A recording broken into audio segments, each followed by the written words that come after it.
సదాశివసమారంభాం శంకరాచార్యమధ్యమాం శ్రీసిద్ధేశ్వరపర్యంతాం వందే గురుపరంపరాం. మా గురుదేవులు కుర్తాళం శంకరాచార్య జగద్గురు శ్రీ శ్రీ శ్రీ సిద్ధేశ్వరానంద భారతి మహాస్వామి వారి పాదపద్మాలకు నమస్కరిస్తూ,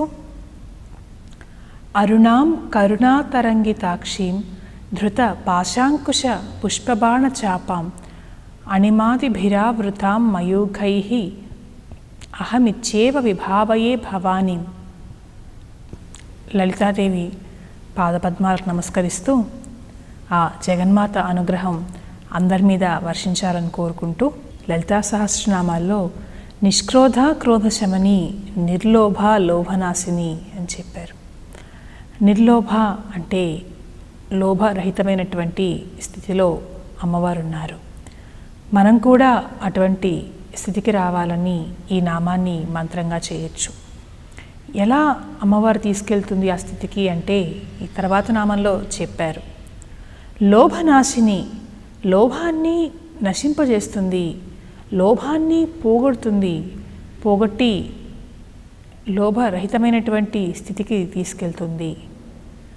అమ్మవారు మనం అనుభవించేటువంటి ఐశ్వర్యాన్నైనా ధనాన్నైనా మరి ఏదైనా సరే ఇచ్చింది ఆవిడే.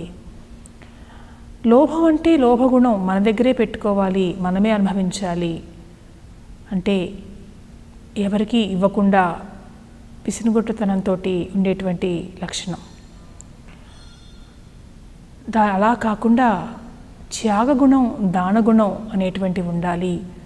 లోభగుణం కాదు ఉండాల్సింది. ధనము కూడబెట్టి దానంబు చేయక తా తినక లెస్స దాచుకొను తేనెనీగ కూర్చి తిరువరికియదా విశ్వదాభిరామ వినురవేమం. అంటే సంపాదించినటువంటి ధనాన్ని బాగా కూడబెట్టి దానాలనేవి చేయకుండా తాను కూడా సరిగ్గా తినకుండా దాచిపెట్టుకుంటే, తేనెటీగ ఎలా అయితే తేనెను సేకరించి తాను అనుభవించకుండా దాచిపెట్టుకుంటే పరులపాలు ఎలా అవుతుందో, ఈ ధనం కూడా నిష్ప్రయోజనము, దేనికి ఉపయోగం లేదు, ఈ లోభగుణం వల్ల సాధించగలిగింది ఏమీ లేదు అని చెప్పారు. అమ్మవారు కూడా పరమేశ్వరి దానం చేస్తే చాలా సంతోషిస్తుందిట. త్యాగబుద్ధికి, దాన లక్షణానికి ఆమె వశమవుతుంది. దేవి భాగవతంలో నవరాత్రులు ఎలా జరుపుకోవాలి అనేటువంటి చెప్తూ అమ్మవారి అలంకారాలు పూజలతో పాటుగా దాన ధర్మాలు కనుక చేస్తే నవరాత్రులలో అమ్మవారు మరింత త్వరగా అనుగ్రహిస్తుంది, మరింత తొందరగా అమ్మవారి కటాక్షం మనకు లభిస్తుంది అని చెప్పారు. ఆ దానం కూడా ఇచ్చేటప్పుడు చిత్తశుద్ధితోటి ఇవ్వాలట. అంటే ఎందుకు ఇచ్చానులే, ఇవ్వవలసి వచ్చిందే అని బాధపడుతూ కాకుండా మనస్ఫూర్తిగా ఇస్తేనే ఆ దానానికి ఫలితం ఉంటుందిట. అరయనాస్తి అనక ఎడ్డు మాట్లాడక తట్టుపడక మదిని తన్నుకొనక తనది కాదనుకొని తా బెట్టున్నది బెట్టు విశ్వదాభిరామ వినురవేమ అని చెప్పారు. అంటే యాచకుడు గనక వచ్చి యాచిస్తే లేదనకుండా, ఏది అడ్డు చెప్పకుండా ఆ వస్తువుని మనస్ఫూర్తిగా ఇంకా నాది కాదు, ఇంకను ఉపయోగించుకోవాలి, వీళ్ళకి నేను ఇస్తున్నాను, వీళ్ళదే ఇంకా ఇది అని మనస్ఫూర్తిగా ఎవరైతే దానం చేస్తారో ఆ దానం చేసేటువంటి వస్తువు విలువ కంటే 1,000,000 రెట్ల ఫలితం ఆ దానానికి లభిస్తుంది. అన్నదానం, విద్యాదానం, గోదానం ఏదైనా సరే మన దగ్గర ఉన్నది మనం ఏది ఇవ్వగలిగితే అది ఇవ్వాలట. ఇస్తే ఆ గుణాన్ని చూసి అమ్మవారు చాలా సంతోషపడి మరింత త్వరగా అనుగ్రహిస్తుంది. కాబట్టి ఆ వచ్చేటువంటి మనకి కూడా అలాంటి దాన గుణం రావాలి, దానం చేసేటువంటి మనసత్వం రావాలి. పుణ్యం, దానం ద్వారా పుణ్యం సంపాదించుకుంటాము. పుణ్యం మాత్రమే కాదు, అమ్మవారి అనుగ్రహం వస్తుంది త్వరగా అని చెప్పుకున్నాం. అటువంటి స్థితికి మనం వెళ్ళాలి అంటే ఆ లోభగుణం నశించాలి. ఎలా నశిస్తుంది అంటే లోభనాశిని అని అన్నారు అమ్మవారిని. ఈ నామాన్ని గనక మంత్రంగా చేస్తే లోభం నశిస్తుంది, అమ్మవారు లోభాన్ని పోగొడుతుంది, లోభగుణాన్ని అని చెప్పారు. పంచప్రణవాలతోటి ఓం ఐం హ్రీం శ్రీం క్లీం లోభనాశిన్యై నమః అని చేయొచ్చు. చేస్తే అమ్మవారు లోభగుణాన్ని పోగొడుతుంది అని చెప్పారు. అమ్మవారి గురించి చెప్తూ నిస్సంశయ సంశయగ్ని నిర్భవ భవనాశిని అని చెప్పారు. అంటే నిస్సంశయ, సంశయాలు లేనిది. అంటే ఆవిడకి ఎటువంటి సంశయము లేదు. సంశయం ఎప్పుడు వస్తుంది అంటేట అవిద్య అజ్ఞానం, అంటే పూర్తి జ్ఞానం లేకుండా అజ్ఞానంతో ఉంటే సంశయాలు వస్తుంటాయి. తెలిసి తెలియని స్థితిలో ఉన్నప్పుడు ఇదేమిటి అదేమిటి అనేటువంటి సంశయాలు కలుగుతుంటాయి. అలా కాక అమ్మవారు వేదస్వరూపిణి, జ్ఞానస్వరూపిణి కాబట్టి సమస్తము కూడా అమ్మవారి దగ్గర నుండే వచ్చాయి. ఆమె సృష్టించింది, ఆమెకు తెలియదంటూ ఏదీ లేదు. ఆమె ప్రపంచమంతటా కూడాను, జగత్తంతా కూడాను వ్యాపించి ఉన్నటువంటి జ్ఞానస్వరూపిణి కాబట్టి ఆమెను నిస్సంశయ అని అన్నారు. అటువంటి స్థితి మనకు రావాలి అంటే మనలో ఉన్నటువంటి అజ్ఞానం తొలగిపోవాలి. తొలగిపోయినప్పుడే నిస్సంశయమైనటువంటి స్థితి మనకు వస్తుంది. ఆత్మజ్ఞానం లభించినప్పుడు నిస్సంశయమవుతాము.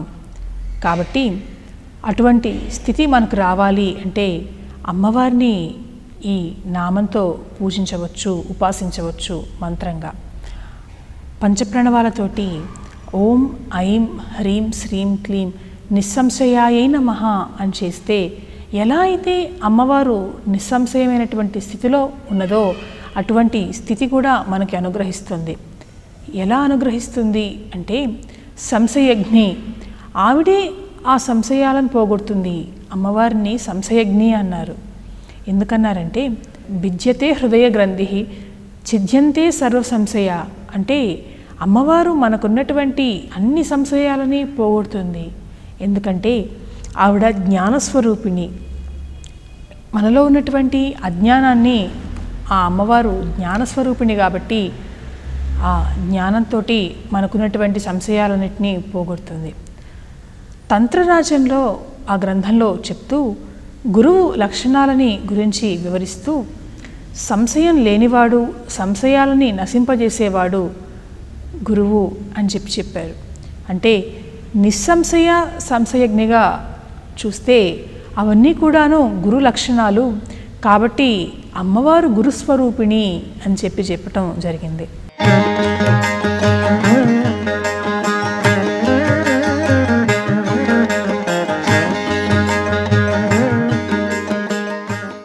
దేవతలున్నారు, దేవతలని మనం ఆరాధిస్తాం, ఉపాసిస్తాం. కానీ దేవతలు తమని ఉపాసించే వాళ్ళకంటే భక్తులు తమ గురువును ఉపాసిస్తే మరింత త్వరగా వస్తారు, మరింత త్వరగా మనల్ని అనుగ్రహిస్తారు. గురుచరిత్రలో గురువు యొక్క గొప్పతనం మనకి తెలుస్తున్నది. అలాగే గురు గొప్పతనం చెప్పేటువంటి ఎన్నో ఎన్నో గ్రంథాలు మనకున్నాయి. గురుర్బ్రహ్మ గురుర్విష్ణు గురుర్దేవో మహేశ్వర గురుస్సాక్షాత్ పరం బ్రహ్మ తస్మై శ్రీ గురవే నమః. అంటే గురువు బ్రహ్మ విష్ణు మహేశ్వర స్వరూపుడు. అది మాత్రమే కాదు, ఏదైతే నిరాకార పరబ్రహ్మ చైతన్య స్వరూపం ఉన్నదో ఆ చైతన్యము గురువే. అటువంటి గురువుకు నమస్కారము అని చెప్పారు. అంతేగాక గురువు ఏ మాట చెప్తే ఆ మాటే మంత్రం. పూజామూలం గురోః పదం, మంత్రమూలం గురోర్వాక్యం, మోక్షమూలం గురోః కృప. పూజామూలం గురోః పదం అంటే గురువు యొక్క పాద పద్మాలే పూజకి మూలం. ఆ గురు పాదాల దగ్గరే సమస్త లోకాలు ఉన్నాయి, సమస్త దేవతలు ఉన్నారు. గురువే సమస్త దేవతా స్వరూప చైతన్యం అని భావిస్తే మిగిలిన ఏ దేవతల్ని పూజించకపోయినా సరే ఆ గురు పాద పూజ చేసుకుంటే దేవతలందరూ వస్తారు, అనుగ్రహిస్తారు. షిరిడి సాయిబాబా జీవిత చరిత్రలో కూడా ఒకసారి ఒక వ్యక్తి వచ్చి బాబా నీ ఫోటో తీసుకుంటాను అని అడిగాట. బాబా అనుమతి ఇచ్చే లోపలే ఆయన ఫోటో తీసుకుంటే వారి పాదాలు పడ్డాయిట అందులో. ఇదేమిటి బాబా పాదాలు మాత్రమే పడ్డాయి అంటే అంతకంటే కావలసినది ఏమున్నది, గురు పాదాలే కదా అన్నిటికీ మూలము అని చెప్పారట. అటువంటి గురు పాదాలని పూజించాలి. ప్రతిరోజు కూడా పూజ చేసేటప్పుడు గురు పాదుకలకి కనుక పూజిస్తే, ఆ గురు పాదుకలకి పూజ చేస్తే మనం ఆరాధించే దేవత కూడా త్వరగా వచ్చి మనల్ని అనుగ్రహిస్తుంది. మంత్రమూలం గురోర్వాక్యం, ఆ గురువు ఏదైతే చెప్పారో ఆ మాటే మంత్రం. మంత్రానికి మూలం ఆ గురు వాక్యం. అలాగే మోక్షమూలం గురోః కృప. గురువు కనుక అనుగ్రహిస్తే మనకి ఆ మోక్ష స్థితి లభిస్తుంది. ఎందుకంటే తెలుసో తెలియకో ఎన్నో తప్పులు చేస్తాం, పాపపుణ్యాలు ఉంటాయి కాబట్టి ఆ కర్మశేషాన్ని అనుభవించడానికి జన్మ తీసుకుంటాం. ఒక్కసారి గురు కృప కనుక మనకి వస్తే, ఆ గురువు అనుగ్రహిస్తే అవన్నీ కూడాను పటాపంచలైపోతాయి. బ్రహ్మజ్ఞాన స్థితి మనం కష్టపడకుండా కేవలం గురువుని మాత్రమే ఆశ్రయించి నమ్ముకొని ఉంటే గురువే మనకి అనుగ్రహిస్తాడు ఆ మోక్ష స్థితిని. దత్తాత్రేయుడు కూడా చెప్పాడు, తాను కూడా ఎందరో గురువుల్ని ఆశ్రయించి ఎన్నో విశేషాలు నేర్చుకున్నాను అని చెప్పాడు. గురు చరిత్రలో మనకి ఎన్నో విశేషాలు కనిపిస్తాయి. ఆ గురువు గురించి చెప్తూ, అఖండ మండలాకారం వ్యాప్తం ఏన చరాచరం తత్పదం దర్శతం ఏన తస్మై శ్రీ గురవే నమః. కదిలేటువంటి ఈ చరాచర సృష్టికి ఈ మొత్తం కూడాను, ఈ అఖండ మండలం ఏదైతే ఉందో మొత్తం కూడా వ్యాపింపజేసేది, అంతటి శక్తి స్వరూపం మొత్తం కూడాను, వాటన్నిటికీ కూడాను కారణం గురువే. కాబట్టి అటువంటి గురువును గనక మనం పూజిస్తే మనం ఏదైనా సాధించవచ్చు. ఇప్పుడు అమ్మవారి గురించి చెప్పుకున్నాం. ఈ నామాలు కూడా సరే గురువు ద్వారానే మంత్రోపదేశంగా పొందితే త్వరగా మనకి శీఘ్రంగా సిద్ధిస్తాయి. మంత్రశాస్త్రంలో గురు మంత్రాలు ఉన్నాయి. సిద్ధగురు మంత్రం ప్రత్యేకమైనటువంటి మంత్రాలు ఉన్నాయి. అంటే మొదట ఈ గురు మంత్రం కనుక చేస్తే, ఆ గురువు అనుగ్రహిస్తే సర్వదేవతలు అనుగ్రహిస్తారు. సిద్ధగురు మంత్రాలు ఉన్నాయి. ప్రతి దేవతకి సంబంధించి ఆ దేవత మంత్ర సిద్ధిని పొందినటువంటి సిద్ధులు ఎంతోమంది ఉన్నారు. దేవత కోసం ప్రయత్నించి మన పురాకృత కర్మను బట్టి, మనం చేసేటువంటి సాధనను బట్టి దేవత అనుగ్రహం మనకి లభిస్తుంది. అయితే ఒకవేళ మనకి అటువంటి స్థితి త్వరగా రాకపోతే ఈ సిద్ధగురు మంత్రం కనుక చేస్తే ఆ సిద్ధుడు మనల్ని అనుగ్రహిస్తాడు. ఎప్పుడైతే ఆ దేవత మంత్రసిద్ధి పొందినటువంటి సిద్ధుడు మనల్ని అనుగ్రహిస్తాడో ఆ దేవత అనుగ్రహం కూడా మనకు తొందరగా పొందేటట్టుగా ఆ సిద్ధగురువు మనల్ని ఆ దారిలోకి తీసుకెళ్తాడట. కాబట్టి సిద్ధగురు మంత్రాలు ఉన్నాయి ప్రత్యేకించి. అలాగే మనం చదివేటప్పుడు మాతృదేవో భవ, పితృదేవో భవ, ఆచార్య దేవో భవ, అతిథి దేవో భవ, అంటే వాళ్ళని దేవుళ్ళగా భావిస్తూ పూజిస్తూ ఉంటాము. అయితే వాళ్ళ లక్షణాల గురించి మనం ఆలోచించకూడదు.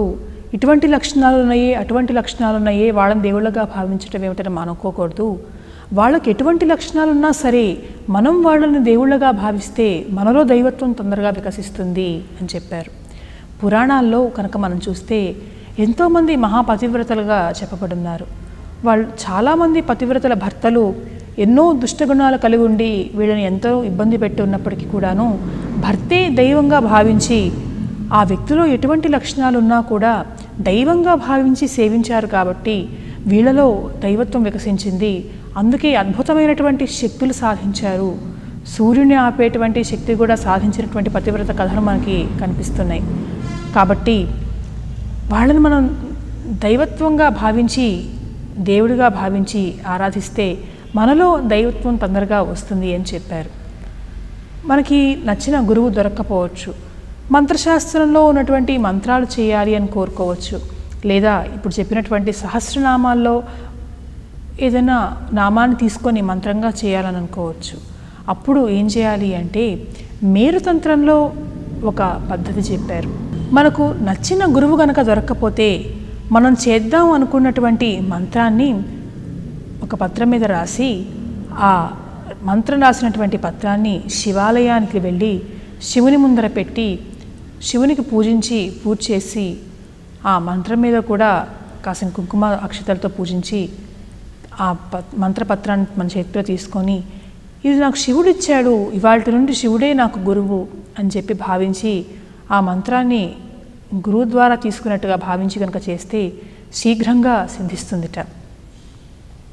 అలాగే శ్రీహర్షుడు చెప్తాడు, నైషధలో మనకు కనిపిస్తుంది. నైషధ కావ్యంలో నలమహారాజుకి సరస్వతీదేవి మంత్రం ఇచ్చిందిట. మంత్రం చెప్పి ఇది సంప్రదాయ మార్గంలో గురువు ద్వారా ఉపదేశం పొంది ఈ మంత్రాన్ని నువ్వు సాధన చేయి, నీకు సిద్ధిస్తుంది అని చెప్పింది. అంటే దేవతలు కూడా గురువు యొక్క గొప్పతనం గురించి చెప్పటం కోసం ఎన్నో మార్గాల్లో వాళ్ళు కూడా గురువుని ఆశ్రయించమని చెప్పారు. కృష్ణుడంతటి వాడు గురువు దగ్గరికి వెళ్ళి విద్యను నేర్చుకున్నాడు. ఉపమన్యు మహర్షి దగ్గర పాశుపత దీక్ష పొంది శివుని గురించి తపస్సు చేశాడని దేవి భాగవతం మనకు చెప్తున్నది. అటువంటి గురువు ద్వారా తీసుకుంటేనే మంత్రం సిద్ధిస్తుంది. లేకపోతే కేవలం కొన్ని అక్షరాల సముదాయం మాత్రమే ఎటువంటి మంత్రమైనా సరే ఆ మంత్రానికి శక్తి రావాలి అంటే ఆ మంత్ర సిద్ధి పొందినటువంటి గురువు దగ్గరికి వెళ్ళి ఆ గురువు ద్వారా తీసుకుంటేనే ఆ మంత్రం మనకి పనిచేస్తుంది. కాబట్టి గురువుని పూజించి గురు కృప గనుక పొందితే మంత్రం త్వరగా సిద్ధించటం మాత్రమే కాక దేవతలు కూడా త్వరగా వచ్చి మనల్ని అనుగ్రహిస్తారు.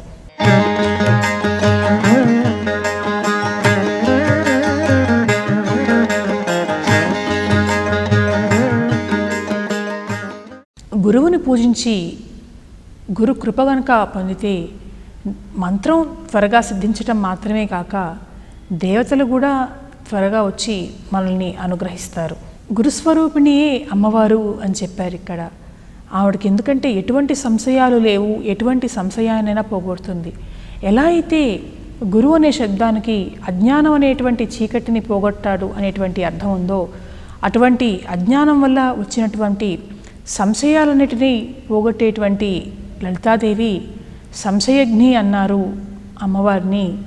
ఆవిడే గురుస్వరూపిణి అని చెప్పారు. ఈ నామాన్ని గనక మంత్రంగా చేస్తే ఓం ఐం హ్రీం శ్రీం క్లీం అని ప్రణవాలు పెట్టి సంశయజ్ఞై నమః అని గనక చేస్తే మనకున్నటువంటి సంశయాలను పోగొడుతుంది, అజ్ఞానాన్ని పోగొట్టి జ్ఞాన మార్గంలోకి తీసుకెళ్తుంది, ఆత్మ జ్ఞానాన్ని మనకి అనుగ్రహిస్తుంది. ఆ తర్వాత అమ్మవారి గురించి చెప్తూ నిర్భవా భవనాశిని అని చెప్పారు. నిర్భవ అంటే పుట్టుక లేనిది. అమ్మవారు నిత్య అనుకున్నాము ఆమె గురించి చెప్తూ అన్ని కాలాల్లోనూ ఎల్లప్పుడూ ఆవిడ ఉంటుంది. ఆది మధ్యము అంతము అనేటువంటిది లేదు. పుట్టటము, పెరగటము, వృద్ధి చెందటము, క్షీణించటము, నశించటము అనేటువంటివి లేవు. నిత్య చైతన్య స్థితి ఆ పరబ్రహ్మ స్వరూపిణిగా చెప్పారు. కాబట్టి అటువంటి స్థితికి వెళ్ళాలి అంటే అమ్మవారిని ఈ నామంతో ఉపాసించవచ్చు. ఇలా ఉపాసన చేస్తే ఆ స్థితికి మనం చేరుకోవచ్చు అని చెప్పారు. పంచప్రణవాలతోటి ఓం ఐం హ్రీం శ్రీం క్లీం నిర్భవాయే నమః అని చేయొచ్చు. చేసి మనం కూడా అటువంటి స్థితికి చేరుకోవచ్చు.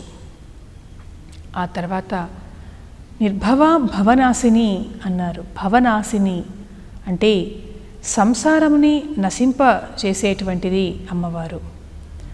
మూలాదిబిల పర్యంతం మహాత్రిపుర సుందరీం యా తనుస్తే తటత్ప్రఖ్యా తాం భజే భవనాశిని అంటే మూలాధార చక్రంలో అమ్మవారు వెళ్తుంది.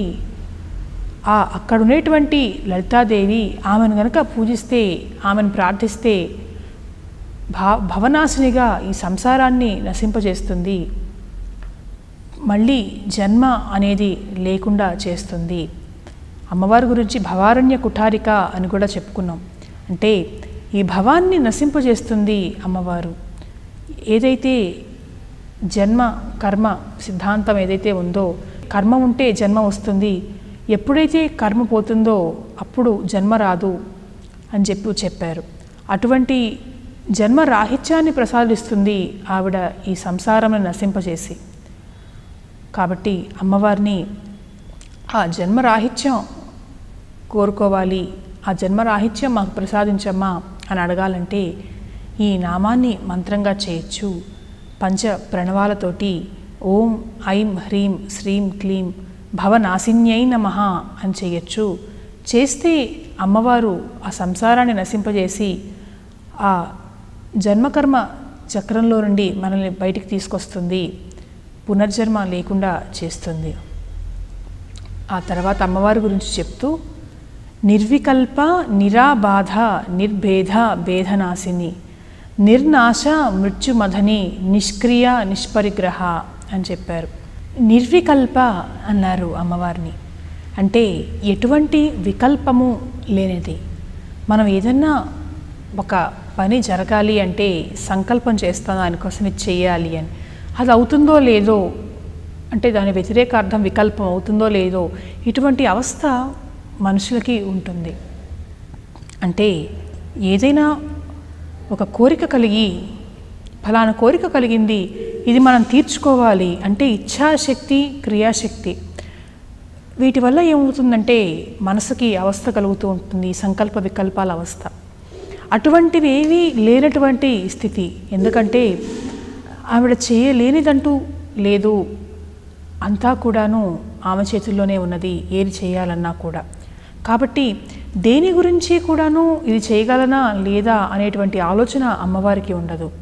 అమ్మవారిని అందుకని నిర్వికల్ప అన్నారు. మరికొందరు అన్నారు వికల్పం అంటే జ్ఞానము, జ్ఞానానికి కూడా అతీతమైనటువంటి స్థితిలో ఆ పరబ్రహ్మ చైతన్య స్వరూపిణిగా అమ్మవారు అనుగ్రహిస్తున్నారు. కాబట్టి అమ్మవారిని నిర్వికల్ప అని అన్నారు. అంటే ఇచ్ఛాశక్తికి క్రియాశక్తికి జ్ఞానశక్తికి కూడా అతీతమైనటువంటి స్థితిలో అమ్మవారు ఉన్నారు. కాబట్టి అమ్మవారిని నిర్వికల్ప అని అన్నారు అని చెప్పారు. ఈ నామాన్ని గనక మంత్రంగా చేస్తే పంచప్రణవాలతోటి ఓం ఐం హ్రీం శ్రీం క్లీం నిర్వికల్పాయై నమః అని చేయొచ్చు. చేస్తే ఇచ్ఛాశక్తికి క్రియాశక్తి కంటే కూడాను జ్ఞానశక్తిని అమ్మవారు మనలో పెంపొందిస్తుంది. ఎప్పుడైతే ఆ జ్ఞానశక్తి మనలో పెంపొందిందో మనం పరబ్రహ్మ చైతన్య స్వరూపంలో మనం కూడా భాగమే అని మనకు తెలుస్తుంది. కాబట్టి ఆ నిర్వికల్పమైనటువంటి స్థితికి మనం చేరుకోవాలి. అందువల్ల అమ్మవారిని ఈ నామంతో మనం ఉపాసన చేస్తే ఆ స్థితి మనకి లభిస్తుంది. నిరాబాధ అన్నారు.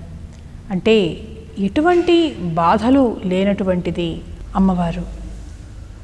బాధల గురించి చెప్తూ ప్రతిదానికి మనసే కారణం, మన ఏవ మనుష్యానాం కారణం బంధమోక్షయో. ఎటువంటి వాటికైనా సరే, ఈ బంధాలకైనా మరొకదానికైనటువంటి కారణం మనసే. ఆ మనసే ఇటువంటి వాటన్నిటిని కూడా కలిగిస్తుంది, ఇచ్ఛను కలిగిస్తుంది.